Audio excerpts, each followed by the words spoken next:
Guys, listen.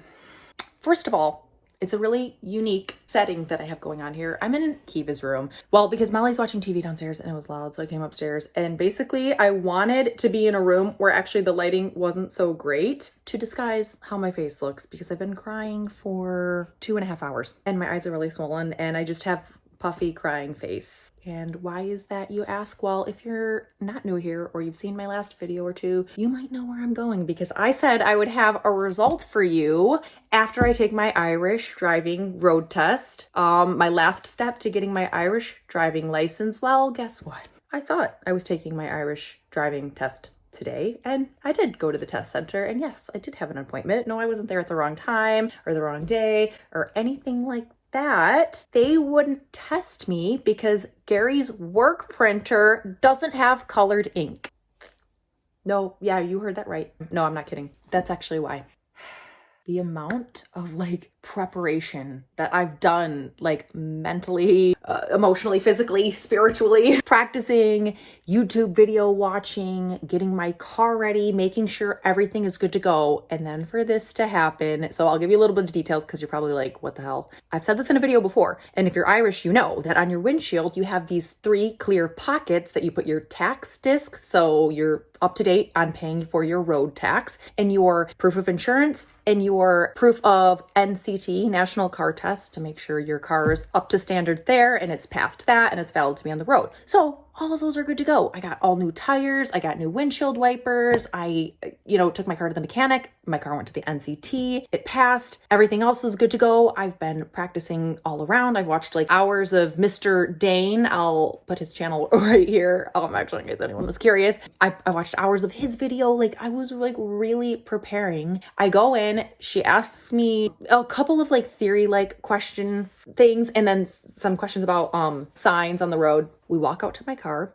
She's checking my brake lights and indicator lights and my discs in the window. And she says, "Can you pull out your insurance paper for me there?" And I do, and I give it to her. You guys, there's this strip that's this big. It's 1 centimeter thick. It's just a strip on the side. It's none of the words. It's none of the important information like your insurance company or your name or the policy number or the date or anything like that. It's just a line, and it's supposed to be green, and mine was gray because Gary just handed me the paper, and I cut out the little square that goes into your little pocket on your windshield and you put it there. I never thought anything of it at all. I just put it in there. It's supposed to be green, you guys. And so, yeah, I guess Gary had printed it off at work and black and white ink made it gray. And so it wasn't green. And to be fair, it is in the fine print, when you literally look through the brochure and pamphlet, because I did pay attention to the email, and the email does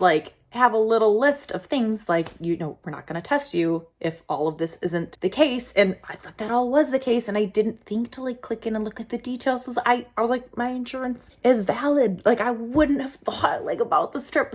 I'll put a picture here. I started crying instantly. The amount of preparation that goes into getting your license just in general, aside from the fact that I'm a very, very nervous person, a very anxiety ridden person who, even in a situation where anyone would have a normal level nerves, mine are next level. They just are. I see, I've been going to a doctor for years. I take medication. I try to do breath work and eat decently, take my walks, stay social. I don't know, I really try, and I really, really do value the importance of road safety. Anyways, what was I saying?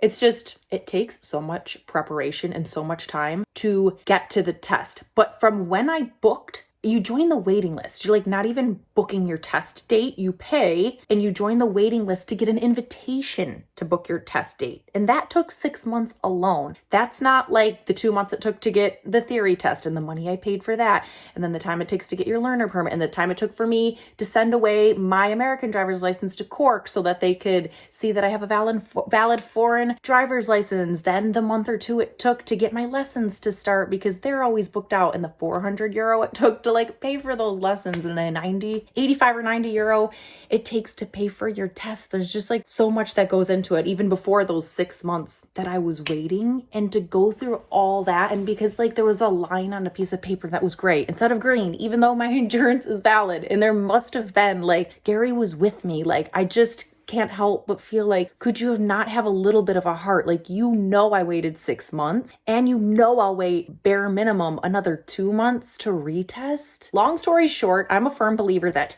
they want to fail people. I think they like literally think everybody needs to, not that this didn't even count as a fail. It was, I forgot what it said. I'll put it here on the screen, what the form she gave me said. But yeah, they wouldn't test me, or a refusal to test, something like that. You know, they got my $85 and I will have to pay and do it again. And like none, I don't think, you might have some nice testers. Sorry if you're watching and you're a nice tester. No, I'm sure there's people. And don't get me wrong, I had to like understand people have to do their job and follow the rules. I worked in the service industry. I get it. Like I'm not trying to be, you know, I won't say her name, but you know, listen, I believe in the importance of safety in general. That's literally why I moved my family to Ireland, was literally for my children's safety. And I value all children's safety, and all people and all pedestrians and all bikers and all other users of the road. I value their safety, I promise, so much. It was a lot of preparation. It was a lot of mental preparation. Like even this last month, because I got my invitation to book the test a month ago, and even how my brain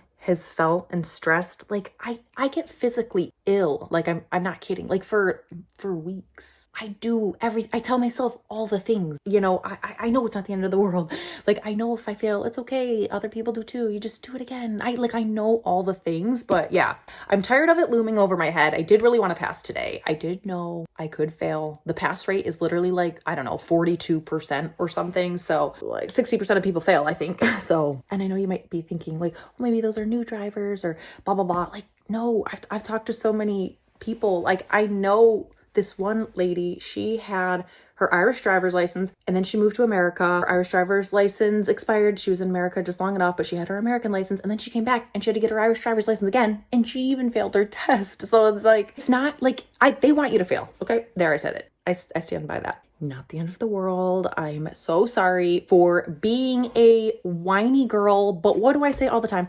I'm documenting my experience as an American living here in Ireland, the highs and the lows. I don't want to come on and complain too much on my YouTube channel. And this is first world problems. I'm really grateful to be here. I'm really frustrated. I do think this was an awfully silly thing to experience, but I don't know. Who knows? Maybe I would have ended up failing my test anyways, and I still would have been sad and Irish driver's license-less, even if I got to actually do the test. So thank you to the like RSA testers though. I know people are just doing their jobs. I'm like really not like one of those kind of people. I'm actually like firmly not that way. Like, I don't know. One time I was with a couple people I actually didn't know that well, but we were friend of a friend sharing a taxi at the end of the night. And the taxi driver was asking that we book through the app, so just that we have the card on file instead of paying for cash. And the people I was with were like kind of giving him a hard time. And I was like, you guys, like, it makes sense. He's asking for safety. Like there was just a taxi driver that like got beat up the other night. Like, so for safety reasons, they have that